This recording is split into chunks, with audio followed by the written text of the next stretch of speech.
आगे देख लेते हैं कपाल। कपाल मतलब खोपड़ी। कपाल में सबसे बड़ा रंध्र, सबसे बड़ा होल, ये बहुत ही इंपॉर्टेंट है। ये एग्जाम में अक्सर पूछ लिया जाता है कि हमारा जो ह्यूमन ब्रेन मतलब दिमाग है, खोपड़ी है, इसमें सबसे बड़ा रंध्र छिद्र कहां पर पाया जाता है? तो इस छिद्र को कहते हैं फोरामेन मैग्नम। फोरामेन मैग्नम ये हमारे बैक साइड में होता है, मतलब यहाँ पर पीछे साइड में। यहाँ पर हमारा पश्च मस्तिष्क भी होता है, मतलब मस्तिष्क का जो पिछला वाला भाग होता है यहीं पर होता है। यहीं पर अगर बच्चों को खींच कर मार दो ना तो चकरिया जाता है, दिमाग ही नहीं काम कर पाता है, वो बैलेंस खो देता है अपना, इधर उधर गिरने लगता है। तो यहाँ पर किसी को बच्चों को नहीं मारना चाहिए, आप दिमाग में बैठा लीजिए।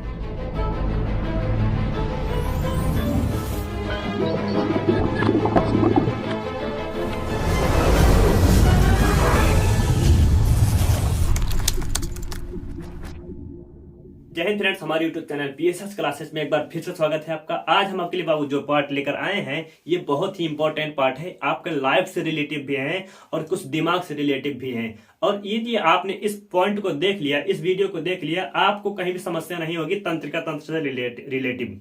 तो चलिए हम टॉपिक को स्टार्ट करते हैं, टाइम वेस्ट नहीं करेंगे, इससे आपका भी टाइम वेस्ट होगा और हमारा भी टाइम वेस्ट होगा। हम नहीं चाहते हैं कि किसी का भी टाइम वेस्ट हो। सबसे पहले तंत्रिका तंत्र को समझ लेते हैं बाबू। तो तंत्रिका तंत्र को कहते हैं इंग्लिश में नर्वस सिस्टम। क्या कहेंगे बाबू? Nervous system. अब तंत्रिका को क्या कहते हैं? तंत्रिका हमारे शरीर में एक ऐसा अंग पाया जाता, एक ऐसी इकाई है तंत्रिका जो कि सूचनाओं को ले जाती है और ले आती है। क्या करेगी बाबू? सूचनाओं को ले जाएगी और ले आएगी। इसको ऐसे साधारण से हम कह सकते हैं कि सूचना का प्रसारण करता है।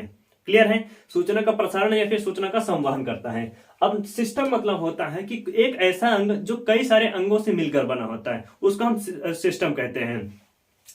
अब सबसे पहले इसको समझ लेते हैं कि ये जो तंत्रिका तंत्र होता है, तंत्रिका कोशिका होती है, इसमें कुछ नॉर्मल जानकारी है जो कि सबको जानना अनिवार्य होता है। तो सबसे पहले देख लेते हैं सबसे लंबी कोशिका हमारे बॉडी की मीन्स ह्यूमन बॉडी की सबसे लंबी कोशिका होती है तंत्रिका कोशिका। लंबाई में होती है बाबू, ना कि बड़े में। बड़ा की बात करेंगे तो आपका ओवम हो जाता है, मीन्स फीमेल का ओवम हो जाता है। और सबसे लंबा की बात करेंगे तो ये तंत्रिका तंत्र हो जाता है। हाँ, और इसकी संख्या होती है लगभग 100 अरब इसकी संख्या होती है। मीन्स 100 अरब आप अनुमान लगाइए कि हमारे जो ब्रह्मांड है, मीन्स जो आपका मंदाकिनी है, गैलेक्सी है, इस गैलेक्सी में लगभग 100 अरब तारे पाए जाते हैं। उन तारों की संख्या 100 अरब होती है। तो सेम यहाँ पर भी है कि हमारा जो ब्रेन होता है इसमें न्यूरॉन्स की संख्या 100 अरब होती है। अगर हम इसकी इकाई की बात करेंगे, मीन्स हमारे तंत्रिका तंत्र की इकाई की बात करेंगे, तो वो होता है आपका न्यूरॉन होता है बाबू। न्यूरॉन की संख्या 100 अरब होती है। आगे देख लेते हैं। सर्वप्रथम इसको देखा गया था एक छोटे से जीव में जिसका नाम है हाइड्रा। हाइड्रा में सर्वप्रथम इसकी उत्पत्ति हुई थी, वहीं पर इसको देखा गया था। तो इसको देखने वाले जो व्यक्ति थे, सर्वप्रथम इसका प्रयोग, तंत्रिका तंत्र का शब्द सर्वप्रथम प्रयोग किसने किया था? तो Heinrich Wilhelm Waldeyer. Heinrich Wilhelm Waldeyer 1891 ईस्वी में इसको देखा गया था। लेकिन खोजकर्ता की बात करेंगे कि तंत्रिका कोशिका की खोज किसने की थी? तो रेमन केजल, ये एक वैज्ञानिक है, इसको शॉर्ट फॉर्म में लिखे हैं रेमन केजल। क्लियर है यहाँ तक? आगे देख लेते हैं बाबू कि हमारी जो तंत्रिका कोशिका होती है इसमें सूचनाओं को ले जाना और ले आने का काम कौन करता है? तो सूचनाओं को ले आने और ले जाने का काम सोडियम करता है।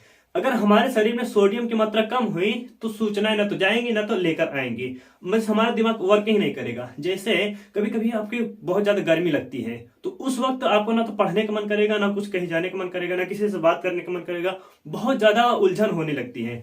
तो वो आपका जो सोडियम होता है बाबू, ये हमारे पसीने के साथ निकल आता है।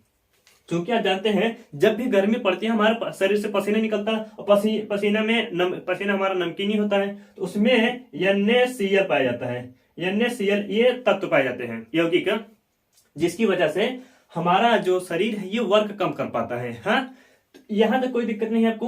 अब आगे देख लेते हैं कि हमारा जो कपाल है ना, खोपड़ी से कुछ जोड़ी तंत्रिका निकलती हैं, इनकी संख्या होती है 12। अगर ये एग्जाम में पूछ भी लिया जाता है कि ब्रेन से निकलने वाली तंत्रिकाओं की संख्या कितनी होती है, वो 12 जोड़ी होती है बाबू। इसका हम दोनों का जिक्र करेंगे अभी लास्ट में, बहुत अच्छे से आपको कॉन्सेप्ट क्लियर करा देंगे। पहले आप यहाँ पर थोड़ा सा इंटरफेस इसका देख लीजिए, बहुत मजा आने वाला है। उसके बाद आ जाता है मेरु तंत्रिका। मेरु तंत्रिका मतलब बाबू जो आपके रीढ़ के मध्य में पाया जाता है, जैसे कि इमेज में आपको दिखाया जा रहा है जो मेरु तंत्रिका होती है। ये यहां से 31 जोड़ी तंत्रिकाएं निकली होती हैं, 31 जोड़ी तंत्रिकाएं निकली होती है आपकी मेरु तंत्रिका से। यहां तक कोई दिक्कत नहीं। आगे देख लेते हैं कपाल। कपाल मतलब खोपड़ी। कपाल में सबसे बड़ा रंध्र, सबसे बड़ा होल, ये बहुत ही इंपॉर्टेंट है, ये एग्जाम में अक्सर पूछ लिया जाता है कि हमारा जो ह्यूमन ब्रेन मतलब दिमाग है, खोपड़ी है, इसमें सबसे बड़ा रंध्र छिद्र कहां पर पाया जाता है? तो इस छिद्र को कहते हैं फोरामेन मैग्नम। फोरामेन मैग्नम ये हमारे बैक साइड में होता है, मतलब यहाँ पर पीछे साइड में। यहाँ पर हमारा पश्च मस्तिष्क भी होता है, मतलब मस्तिष्क का जो पिछला वाला भाग होता है यहीं पर होता है। यहीं पर अगर बच्चों को खींच कर मार दो ना तो चकरिया जाता है, दिमाग ही नहीं काम कर पाता है, वो बैलेंस खो देता है अपना, इधर उधर गिरने लगता है। तो यहाँ पर किसी को बच्चों को नहीं मारना चाहिए, आप दिमाग में बैठा लीजिए। आगे देख लेते हैं मस्तिष्क का सुरक्षा आवरण। बाबू आपका जो मस्तिष्क होता है ना, ये बहुत ही कॉम्प्लेक्स होता है। अगर ये थोड़ा सा भी डैमेज हुआ तो इसमें रिसाइकलिंग करने की भी क्षमता नहीं होती है, मतलब पुनरुत्थान की क्षमता नहीं होती है। जो कोशिका विभाजन हमारे पूरे शरीर में होता है, यहाँ पर आपके दिमाग में कोशिका विभाजन होता ही नहीं है। तो इसलिए इसको सुरक्षात्मक आवरण के लिए बहुत ही कई प्रकार की लेयर होती हैं जो कि इसकी सुरक्षा करती हैं। सबसे पहले हमारा जो त्वचा होता है, त्वचा की भी 8 परत पाई जाती है, हमारी त्वचा की 8 परत पाई जाती है बाबू, ये ध्यान देना। और उसके बाद आ जाता है, पहला परत तो 8 परत त्वचा की हो गई। उसके बाद आ जाता है कि एक हड्डी पाई जाती है, हड्डी बहुत मोटी होती है, इसको कहते हैं क्रेनियम हड्डी।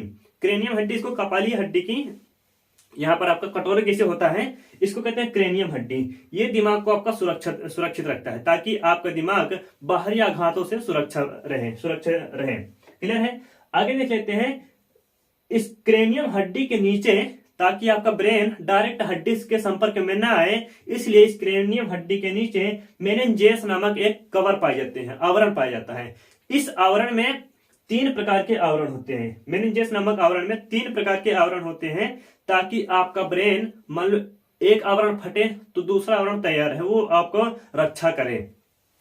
पहले आवरण को कहते हैं ड्यूरा मैटर, दूसरे को कहते हैं एरेक्नॉइड और तीसरे को कहते हैं पाया मैटर।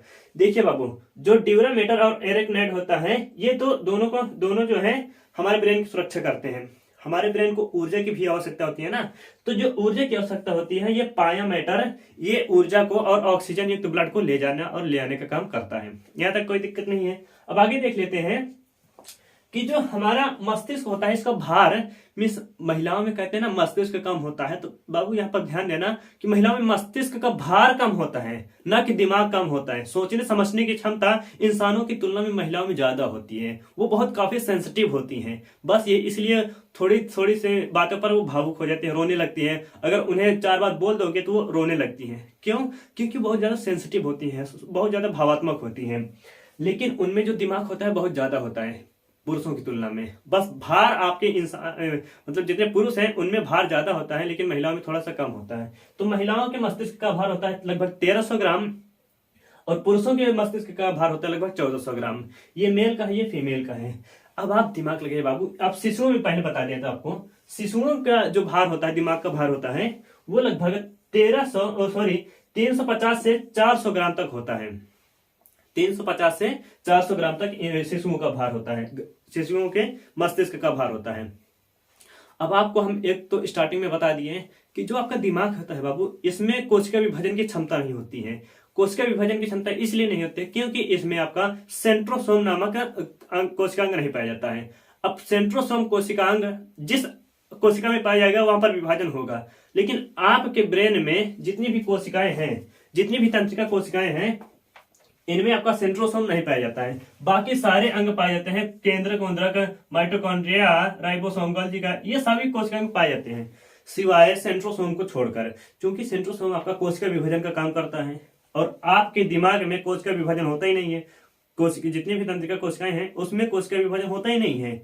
इसलिए अगर हमारे ब्रेन का एक भी पार्ट डैमेज हुआ तो बहुत बड़ी समस्या हो जाती है, व्यक्ति पागल हो जाता है, इधर उधर भटकने लगता है।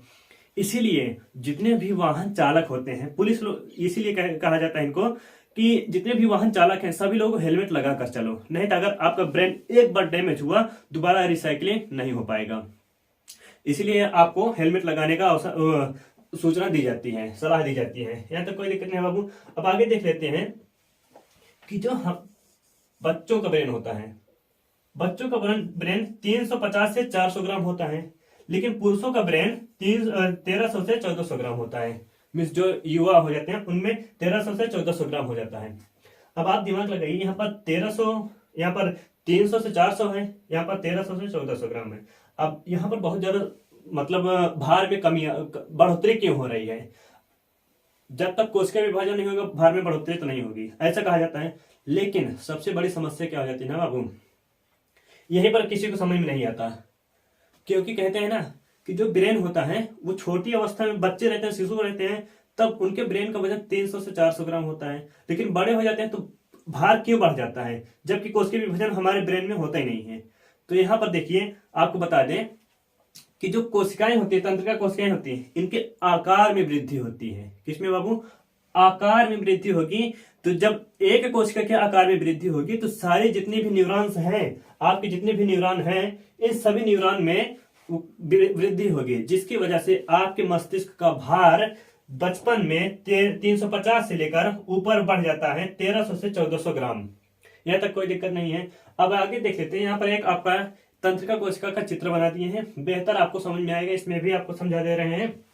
देखिए, तंत्रिका कोशिका के मुख्यतः 3 भाग होते हैं। कितने बाबू? 3 भाग होते हैं। सबसे पहला भाग आ जाता है सबसे पहला भाग आ जाता है कोशिका काय, इसको साइटोन कहते हैं। कोशिका काय मतलब कोशिका का शरीर, कोशिका का जो मुख्य पार्ट होता है वो साइटोन कहलाता है। इसके बाद आ जाता है डेंड्रॉन या फिर डेंड्राइट्स।